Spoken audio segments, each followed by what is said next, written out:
جب بھی اسرائیلی فورسز کے ہاتھوں فلسطینیوں کی شہادت اور قبلہ اول مسجد اقصیٰ میں کشیدگی خبریں سامنے آتی ہیں تو عموماً ایک سوال پوچھا جاتا ہے کہ آخر یروشلم دنیا کا متنازع ترین شہر کیوں؟ دوسرے الفاظ میں یہ جاننے کی کوشش کی جاتی ہے کہ آخر یروشلم مسلمانوں، یہودیوں اور عیسائیوں کے لیے ایک ہی وقت میں اتنا اہم کیوں ہے؟ تینوں مذاہب یروشلم کو مقدس شہر کیوں کہتے ہیں؟ کیا وجہ ہے کہ صدیوں سے یروشلم کے حصول کے لیے لڑائیاں ہو رہی ہیں جو آج تک جاری ہیں؟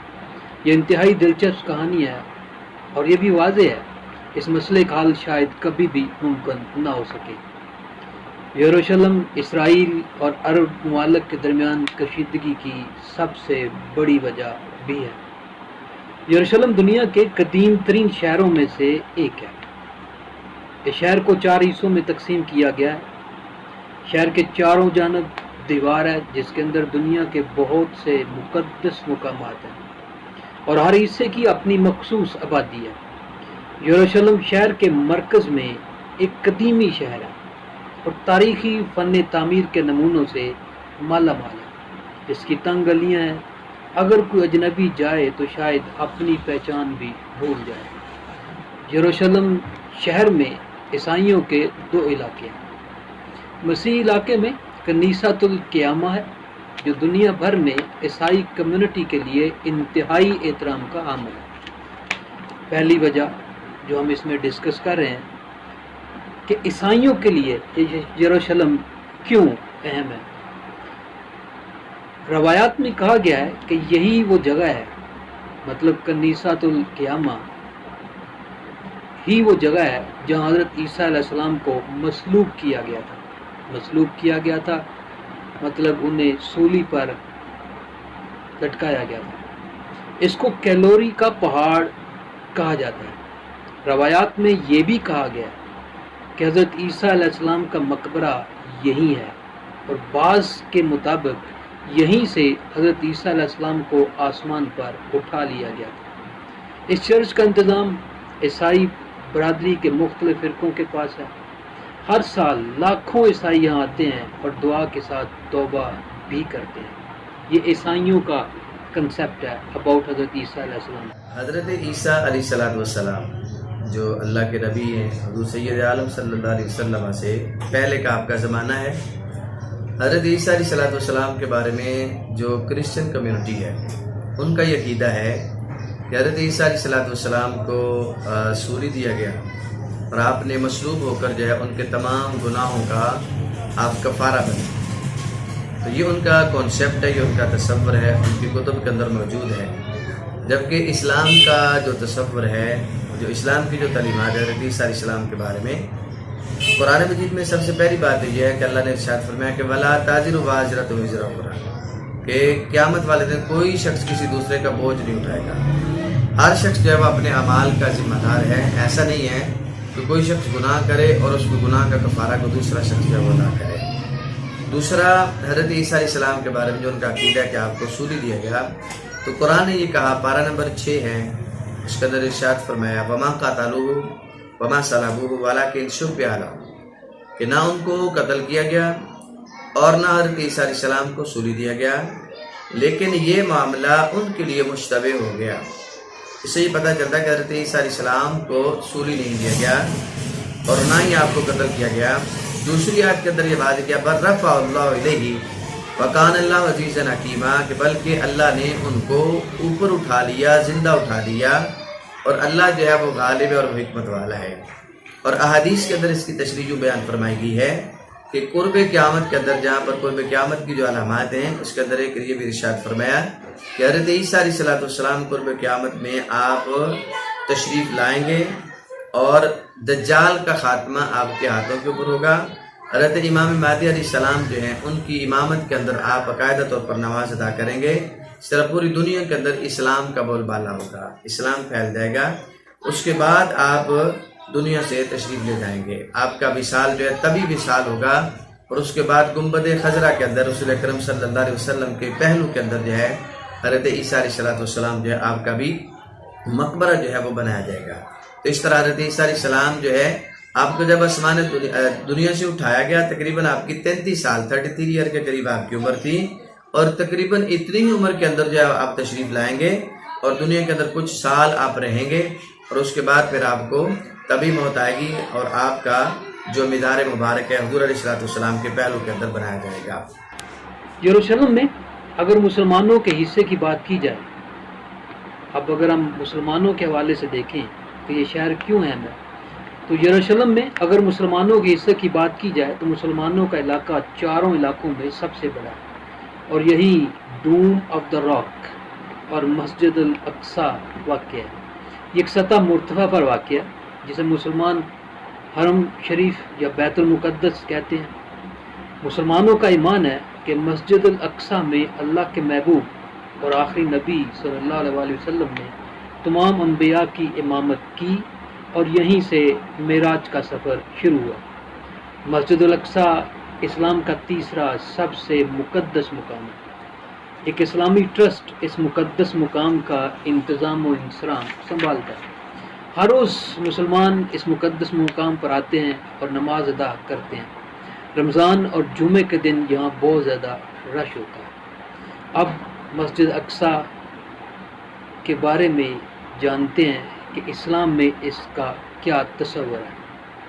اب اگر یہودیوں کے حوالے سے بات کی جائے، جو تیسرا بڑا فرقہ ہے وہاں پہ، اب اگر یہودیوں کے حوالے سے بات کی جائے تو یروشلم شہر میں یہودیوں کے علاقے میں کوٹیل یا مغربی دیوار ہے۔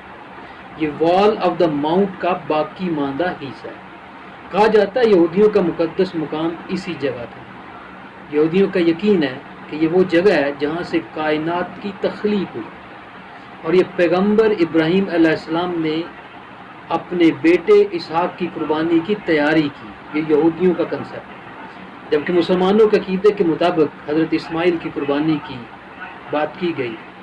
یہودیوں کا یہ بھی خیال ہے کہ ڈوم آف دا راک ہی ہولی آف دا ہولیز، اس کا انتظام مغربی دویار کے ہاتھوں میں ہے، جبکہ ہر سال وہاں دنیا بھر سے لاکھوں یہودی پہنچتے ہیں۔ اسی طرح حضرت ابراہیم علیہ السلام کا بھی ارض مقدس جو فلسطین ہے اس کے ساتھ آپ کا بڑا خاص تعلق ہے، اور حضرت ابراہیم علیہ السلام کے بارے میں پھر یہودی جو ان کا عقیدہ ہے وہ یہ سمجھتے ہیں کہ حضرت ابراہیم علیہ السلام نے جو اپنی اولاد کی جو قربانی جو پیش کی ہے، وہ یہ کہتے ہیں کہ حضرت اسحاق علیہ السلام کو قربانی کے لیے پیش کیا گیا، جبکہ جو آخری کتاب قرآن مجید و فرقان حمید ہے، اس کے بارے میں دنیا کے غیر جانبدار لوگ جو ہیں وہ یہ مانتے ہیں، وہ بھی مانتے ہیں کہ قرآن مجید جو ہے بلا شبہ لا ریب کتاب ہے، اس کتاب کے اندر کوئی کسی قسم کا شک نہیں ہے، یہ منزل من اللہ کی طرف سے کتاب ہے، اور جو کتاب کے اندر ہے وہ حق اور سچ ہے۔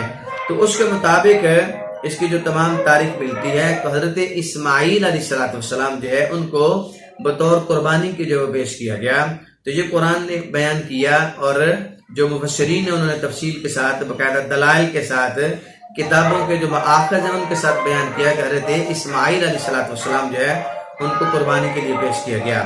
اسی طرح جبکہ جو یہودی ہیں پھر ان کے اندر ایک یہ بھی تصور ہے، وہ یہ جو مسجد اقصی کے بارے میں ہے، اہل ایمان کا مسلمانوں کا عقیدہ یہ ہے کہ مسجد اقصی جو ہے، یہ بیت المقدس جو ہے، یہ مسلمانوں کا قبلہ اول ہے، کیونکہ 17 ماہ تک جو ہے 17 منتھ جو ہے جب نماز کا حکم ہوا، اس کے بعد اہل ایمان اسی قبلہ کی جانب منہ کر کے نماز پڑھتے رہے، اور اس کے بعد پھر جب اللہ رب العزت نے حکم دیا تو اس حکم کے مطابق بعد میں پھر مسلمان جو ہیں وہ بیت اللہ شریف جو ہے اس کی طرف منہ کر کے نماز پڑھنے لگے، اور بیت اللہ کو جو ہے مسلمانوں کا قبلہ بنا دیا گیا۔ تو اس طرح وہ یہودی جو ہے وہ اس کو مقدس مانتے ہیں اور سمجھتے ہیں کہ حضرت سلیمان علیہ السلام نے ایک ہیکل کی صورت کے اندر، ایک عبادت گاہ کی صورت کے اندر اس کو تعمیر کیا، تو اہل ایمان کہتے ہیں کہ یہ اہل ایمان کا قبلہ ہے، یقیناً اس کو جو تعمیر کیا گیا، اور اس کے مطابق جو ہے مسلمان جو ہیں ان کی اس کے ساتھ اس طرح بھی نسبت ہے کہ آخری نبی پیغمبر اسلام حضرت محمد مصطفیٰ صلی اللہ علیہ وسلم، آپ کا جو مشہور معجزہ ہے جس کو معجزہ معراج کہا جاتا ہے، معجزہ معراج جو ہے اس کے 2 حصے ہیں، قرآن مجید کے اندر اس کو بیان کیا گیا ہے۔ ایک حصہ جو ہے زمینی سفر کا ہے، جس کو پارہ نمبر 15 سورہ بنی اسرائیل کی پہلی آیت کے اندر اللہ رب العزت نے ارشاد فرمایا ہے، اور دوسرا آسمانی سفر ہے۔ تو جو زمینی سفر ہے اس کی ابتدا جو ہے وہ مسجد حرام سے یعنی بیت اللہ سے ہوئی، اور مسجد اقصی جو ہے وہ اس زمینی سفر کی انتہا ہے، کہ قرآن نے کہا کہ سبحان الذی اسری بعبدہ لیلا من المسجد الحرام الی المسجد الاقصی الذی بارکنا حولہ لنریہ من آیاتنا۔ تو یہاں تک آپ کے زمینی سفر کا جب اختتام ہوتا ہے مسجد اقصی میں، اور پھر احادیث کے اندر جو ہے وہ کئی طرق کے ساتھ روایات کو بیان کیا گیا، جس کے اندر بیان کیا کہ آپ صلی اللہ علیہ وسلم جہاں پر تشریف لائے تو کم و بیش 1,24,000 پیغمبر جو ہے جہاں پر آپ کے منتظر تھے، آپ علیہ السلام نے ان کی امامت فرمائی، اور تمام انبیاء نے یہاں پر جو ہے آپ صلی اللہ علیہ وسلم کی امامت کے اندر جو ہے نماز ادا فرمائی۔ اور دوسرا جو سفر ہے آسمانی سفر جو ہے اس کی ابتدا جو ہے یہاں سے مسجد اقصی سے ہوتی ہے۔ یہاں مسجد اقصی سے آپ سیدھے آسمانوں کے اوپر تشریف لے گئے، پہلا آسمان، دوسرا، تیسرا، اس طرح 7واں آسمان، پھر مقام الی مکان جو ہے سدرۃ المنتہا، وہاں تک آپ علیہ السلام جو ہے آپ کا دوسرا جو سفر معراج کا دوسرا حصہ تھا وہ اس کی ابتدا یہاں سے ہوتی ہے۔ تو اس لیے اہل ایمان جو ہے مسجد اقصی کے کو مقدس مانتے اور قبلہ اول مانتے ہیں، ان کی اس کے ساتھ عقیدت ہے۔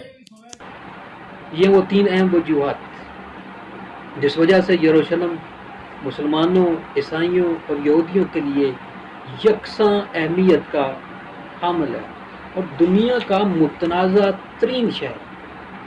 آج بھی فلسطین اور اسرائیلی تنازع کے مرکز میں قدیم یروشلم شہر ہی ہے۔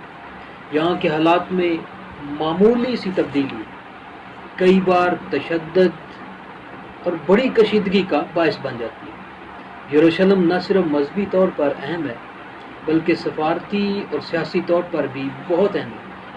زیادہ تر اسرائیلی یروشلم کو غیر منقسم اور بلا شرکت غیر اپنا دارالحکومت تسلیم کرتے ہیں۔ اسرائیل کا ایک ملک کے طور پر سن 1948 میں قیام عمل میں آیا۔ اس وقت اسرائیلی پارلیمنٹ کو شہر کے مغربی حصے میں قائم کیا گیا تھا، جبکہ 1967 کی جنگ میں اسرائیل نے مشرقی یروشلم پر بھی قبضہ کر لیا تھا۔ اس کے ساتھ قدیمی شہر بھی اسرائیل کے قبضے میں آ گیا، لیکن بین الاقوامی سطح پر اس کے قبضے کو تسلیم نہیں کیا گیا۔ یروشلم پر اسرائیل کی مکمل حاکمیت کو کبھی تسلیم نہیں کیا گیا، جس پر اسرائیلی رہنما اپنی مایوسی کا اظہار کرتے رہتے ہیں۔ اس شہر کی وجہ تنازع انتہائی پیچیدہ ہے، جس کا حل صرف مشکل ہی نہیں بلکہ ناممکن دکھائی دیتا ہے۔ یہی وجہ ہے ماضی میں تینوں گروپوں مسلمانوں، عیسائیوں اور یہودیوں کے درمیان یروشلم کے حصول کے لیے گھمسان کا رن رہا اور شاید آئندہ بھی جاری رہے۔ اس ساری صورتحال کے بعد ہم جان سکتے ہیں کہ آخر یہ شہر تینوں گروپوں عیسائیوں، یہودیوں، مسلمانوں کے لیے ایک ہی وقت کے اندر اتنا اہم کیوں ہے۔